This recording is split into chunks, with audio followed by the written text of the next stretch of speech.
आप सभी को राधे राधे, जय श्री कृष्णा। चलिए सुनाते हैं लड्डू गोपाल से जुड़ी एक लीला कथा, जिसे सुनकर आपका भी लड्डू गोपाल पर विश्वास और अधिक बढ़ जाएगा। उनके प्रति आपके मन में श्रद्धा और प्यार और अधिक गहरा हो जाएगा।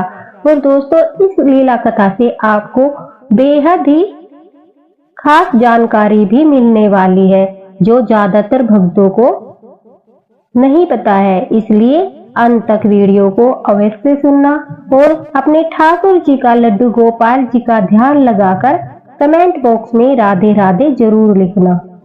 यह लीला कथा हमारे साथ शेयर की है गाजीपुर में रहने वाली अंजू जी ने। दरअसल अंजू जी काफी दिनों से जो है बाल गोपाल, लड्डू गोपाल की सेवा करना चाहती थी, लेकिन अभी बच्चे छोटे थे, घर की जिम्मेदारियां थी, तो वह चाहती थी कि पहले बच्चे थोड़े बड़े हो जाए, उसके बाद जो है वह लड्डू गोपाल जी को घर में विराजित करेगी।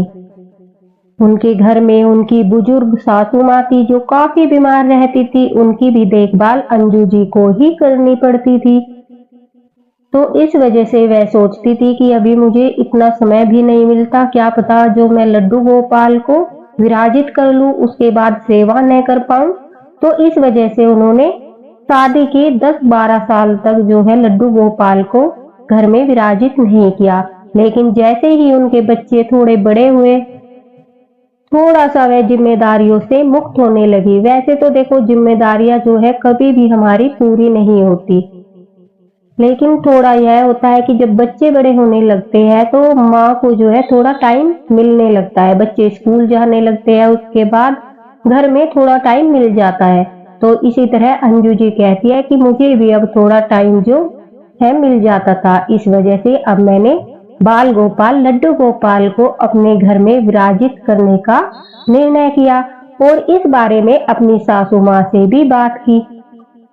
अब लड्डू गोपाल जी को, ठाकुर जी को विराजित करने की बात सुनकर उनकी सासू माँ जो है वह बड़ी खुश हुई कि यह तो अच्छी बात है बहू की घर में ठाकुर जी की सेवा होगी। अब मेरा शरीर तो बड़ा हो चुका है, मेरे शरीर में ताकत नहीं रही। मैं भी काफी दिनों से सोच रही थी, लेकिन फिर मैंने सोचा पता नहीं तुम लड्डू गोपाल की सेवा कर पाओगी या नहीं कर पाओगे। वैसे हर इंसान के मन में लड्डू गोपाल की सेवा को लेकर काफी दुविधा रहती है कि हम अगर लड्डू गोपाल को विराजित कर लेंगे तो क्या पता सेवा नहीं कर पाएंगे, जबकि उनकी सेवा करना इतना ज्यादा कठिन नहीं है दोस्तों। सिर्फ एक बच्चे की तरह ही उनकी देखभाल करनी होती है, और जब हम उनकी सेवा करने लगते हैं तो खुद ही हमें उनसे जो है अटैचमेंट होने लगता है, हमारा मन लगने लगता है, ठाकुर जी के साथ भाव आने लगते हैं, अनुभूतियां होने लगती है, उनकी सेवा में आनंद आने लगता है। अब जो है अंजू जी ने अपने घर में छोटे से बाल गोपाल, लड्डू गोपाल जी को विराजित कर लिया और उनकी सेवा करने लगी। उनके बच्चे भी बाल गोपाल, लड्डू गोपाल को बड़े प्रेम से अपने सखा के रूप में देखने लगे, उनसे बातें करते थे, उनके साथ खेलते थे। मतलब घर में ऐसा हो गया था कि मानो एक नया मेहमान आ गया हो। घर में काफी खुशहाली थी, सब कुछ अच्छे से चल रहा था। अंजू जी को जो है लड्डू गोपाल की सेवा के बारे में काफी जानकारी थी। अक्सर वह यूट्यूब पर उनकी वीडियो देखा करती थी, तो उन्हें पता था कि बाल गोपाल, लड्डू गोपाल को जो है सात्विक भोजन का भोग लगता है, उन्हें लहसुन प्याज का भोग नहीं लगता। उन्हें सुबह को स्नान कराया जाता है, दोपहर को भोजन का भोग लगता है, शाम को विश्राम कराया जाता है। सभी विधि वह जानती थी और अच्छे से उनकी सेवा कर रही थी। लेकिन जाने अनजाने में कभी कभी हमसे भूल होती है, तब ठाकुर जी स्वयं हमारा मार्गदर्शन करते हैं। अब अंजू जी को एकादशी के बारे में नहीं पता था। उन्होंने लड्डू गोपाल को विराजित तो कर लिया, लेकिन उन्हें एकादशी के बारे में जानकारी नहीं थी। न ही उन्हें इस बात का ज्ञान था कि कौन सी तिथि को, किस समय, कितनी बार एकादशी आती है, कब कब एकादशी मनाई जाती है और एकादशी को क्या करना चाहिए और क्या नहीं करना चाहिए, इस बारे में भी उन्हें कोई जानकारी नहीं थी। अंजू जी की सास काफी बुजुर्ग थी, तो उनको जैसा भारी खाना नहीं दिया जाता था।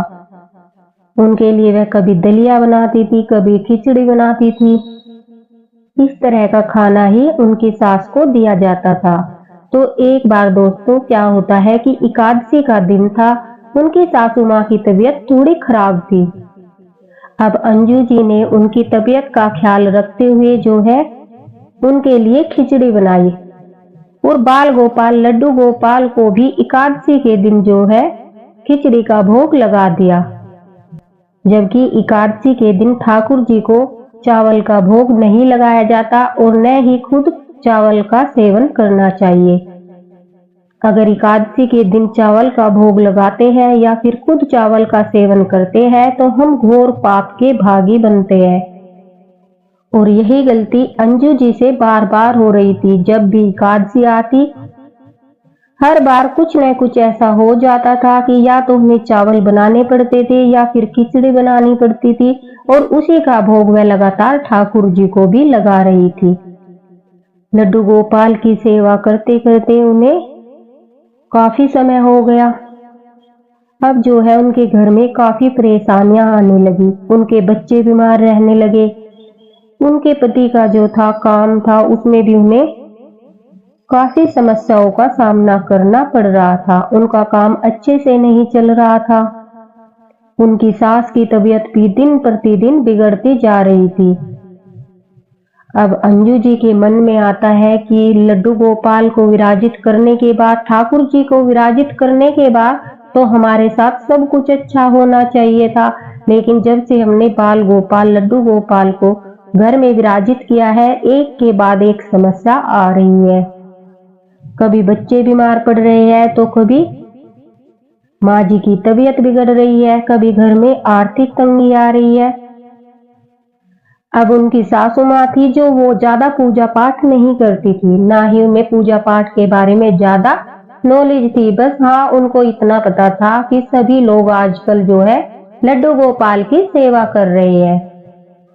अब अंजू जी जो है इस बारे में अपनी सासू माँ से बोलती है, कहती है कि माँ जी, जब से हमने ठाकुर जी को विराजित किया है, न जाने क्यों घर में समस्याएं बढ़ रही है। और मैंने तो सुना था कि लड्डू गोपाल जी को घर में विराजित करने के बाद घर में खुशहाली आती है, घर में तरक्की होती है, लेकिन यहाँ तो कुछ उल्टा ही हो रहा है। अब अपनी बहू की ऐसी बातें सुनकर उनकी सास भी बोलने लगी। वह कहती है कि हाँ बहू, तुम ठीक कह रही हो। मैंने भी यही सुना था कि लड्डू गोपाल की जो है सेवा करने से घर में सुख शांति होती है, घर में तरक्की होती है, लेकिन हमारे साथ तो उल्टा ही हो रहा है। अब दोस्तों कहते हैं, जब हम ठाकुर जी की सेवा करने लगते हैं, लड्डू गोपाल को विराजित करते हैं, तो वह हमें अनुभूतियां कराते हैं, हमारा मार्गदर्शन करते हैं। अब अंजू के मन में आता है कि कहीं मेरी सेवा में कोई कमी तो नहीं रह गई, जिस वजह से हमारे साथ सब कुछ उल्टा उल्टा हो रहा है, या फिर मुझसे पूजा में कोई भूल हो गई हो जिस वजह से घर में सब गड़बड़ चल रही है। अब वह ठाकुर जी से प्रार्थना करती है कि हे ठाकुर जी, मेरा मार्गदर्शन कीजिए। मैं तो जितना आपकी सेवा के बारे में जानती थी मैंने वह सब किया, लेकिन जाने अनजाने में अगर मुझसे कोई भूल हो गई हो तो आप कृपा करके मेरा मार्गदर्शन कीजिए। अब वह किसी से पूछती तो सब यही बताते कि लड्डू गोपाल जी को स्नान कराया जाता है, भोग लगाया जाता है, विश्राम कराया जाता है, क्योंकि किसी को क्या पता कि एकादशी के दिन वह अपने घर में क्या कर रही है और क्या नहीं कर रही। तो इस बारे में जो है कोई बात ही नहीं करता था। अब ठाकुर जी की सेवा को लेकर जब भक्त के मन में ऐसा भाव आता है तो दोस्तों ठाकुर जी को भी अच्छा नहीं लगता। अब अंजू जी ने ठाकुर जी से प्रार्थना की थी, लड्डू गोपाल जी से प्रार्थना की थी कि हे प्रभु मेरा मार्गदर्शन कीजिए। तो उनके साथ रात में एक अद्भुत घटना होती है।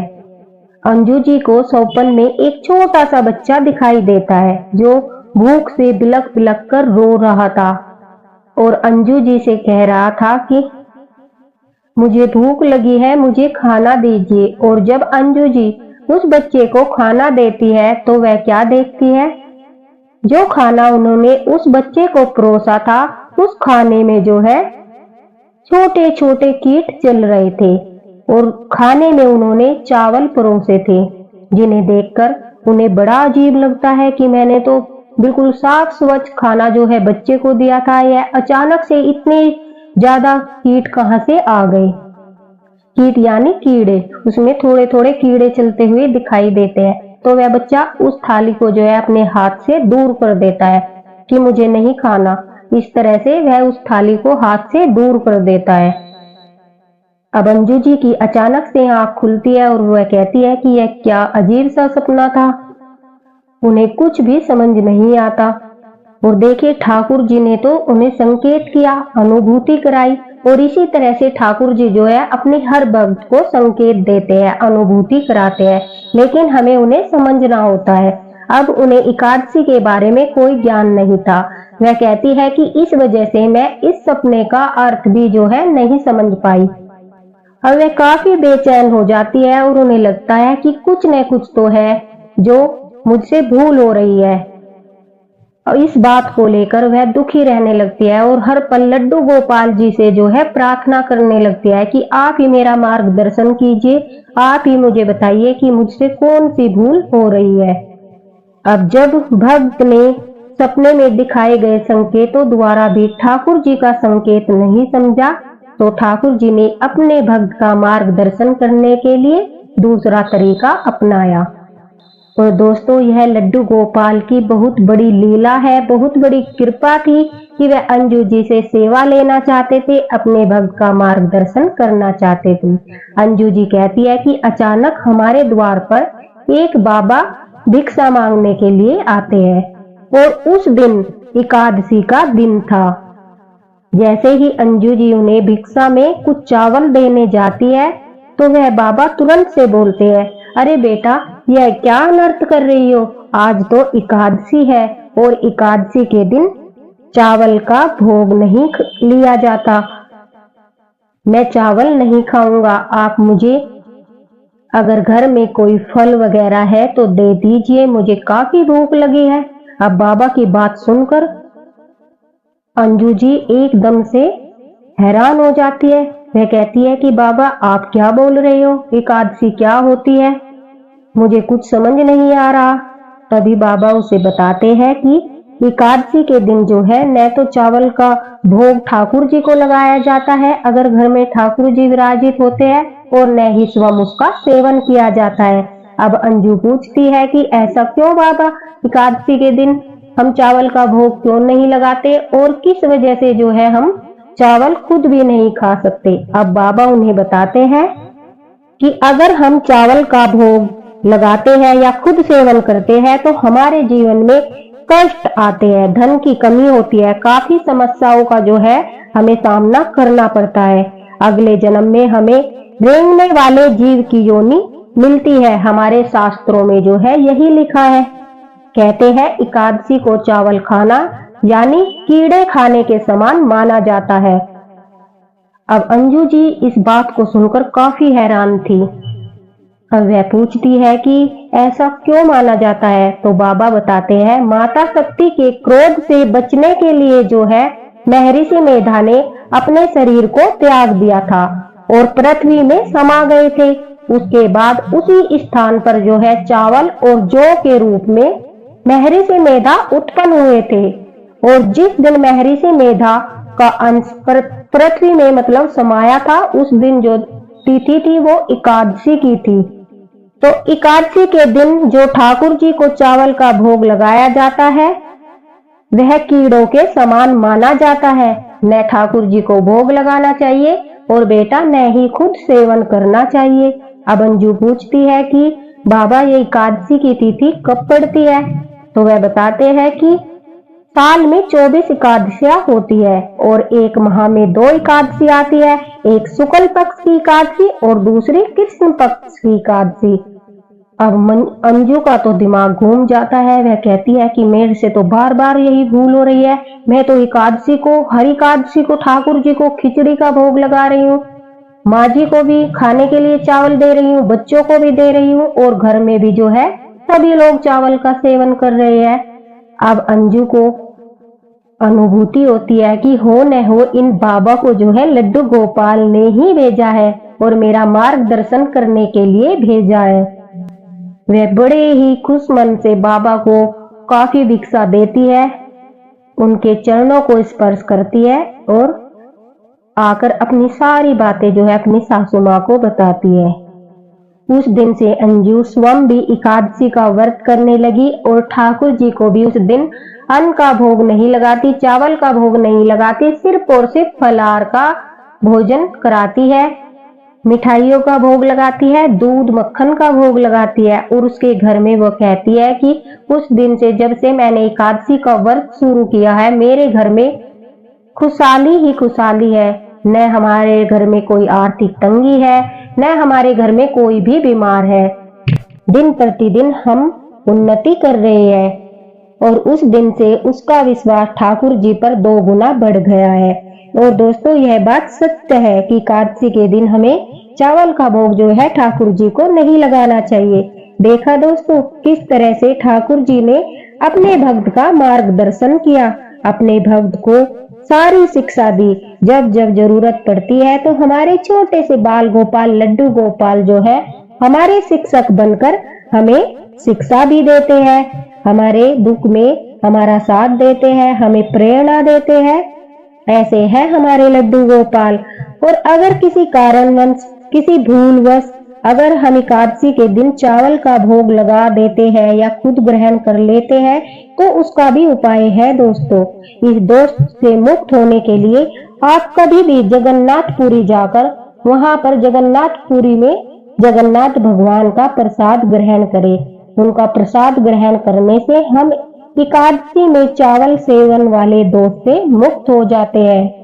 अंजू जी के द्वारा हमें बड़ी ही अच्छी जानकारी मिली और लड्डू गोपाल की इस अद्भुत लीला का हमें आनंद उठाने को मिला कि लड्डू गोपाल किस तरह से अपने भक्तों का मार्गदर्शन करते हैं, किस तरह से वे अपने भक्तों को रास्ता दिखाते हैं। दोस्तों अगर लीला कथा पसंद आई हो तो इसी तरह से अपना साथ बनाए रखना। मिलते हैं अगली लीला कथा के साथ, तब तक के लिए राधे राधे, हरे कृष्णा। वीडियो को लाइक करना न भूले। अगर आप भी कोई लीला कथा शेयर करना चाहते हैं तो फेसबुक लिंक मैंने डिस्क्रिप्शन बॉक्स में दे दिया है, आप वहां पर शेयर कर सकते हैं। हरे कृष्णा, राधे राधे।